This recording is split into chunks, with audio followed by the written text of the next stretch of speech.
বাতাসে আগমনী বন্দনার সুর, ঢাকি পাড়ায় ঢাকের আওয়াজ, সবুজ মাঠে কাশফুল। কলকাতার বারোয়ারিতেও পুজোর লড়াই। প্রকৃতির সব রং নিয়েই ফের দুয়ারে দুর্গা। পুজোর সব কোলাজ নিয়েই প্রাণের পুজো, প্রাণের পরশ। পুজোর সাজে আমাকে সাজিয়েছে প্রিয় গোপাল বিষয়ীর শাড়ি। আজ শুরুতেই নজর রাখবো ইরপালা জমিদার বাড়ির পুজোয়। ইতিহাসের গন্ধ সেখানে, ঐতিহ্যের মেলবন্ধন, পটচিত্রেই দশভুজা বন্দনা।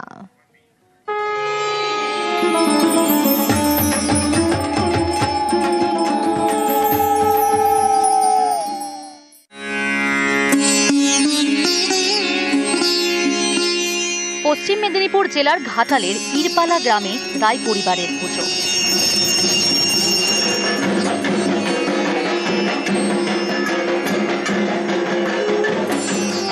পুজো শুরু করেছিলেন তিলক রাম রায়।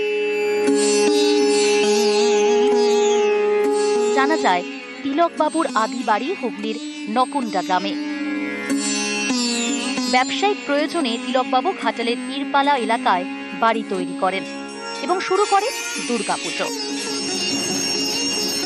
রায় পরিবারে পটে দশভুজা বন্দনা। রায় পরিবারের পুজোয় নানা রীতি, সেসব আজও অটুট।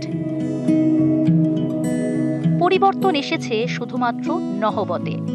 আগে পুজোর দিনে বসত নহবত, এখন সে সবই স্মৃতি।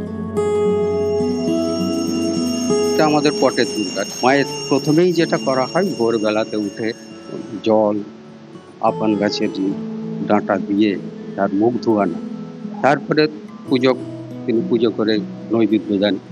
তারপরে ছাগ বলির একটা ব্যাপার আছে, অনেক আগে থেকেই চলে আসছে, এখনো চলেই চলেছে সেই ধারা। খুব মজা হয়, খুব আনন্দ হয়। কটা দিন আমাদের ভীষণ ভালো লাগে। মা আসছে আর মা চলে গেলে তো ভীষণ মন খারাপ হয়, তখন একটা বিরাটি ব্যাপার এটা। কিন্তু মা আসছে মা এসেছে কদিন, এইটা আমাদের ভীষণ আনন্দ। সবাই মিলেমিশে বেশ সুন্দরভাবে থাকি, আনন্দ করি, মজা করি। পুজোর জাঁকজমক আজও বহাল আছে।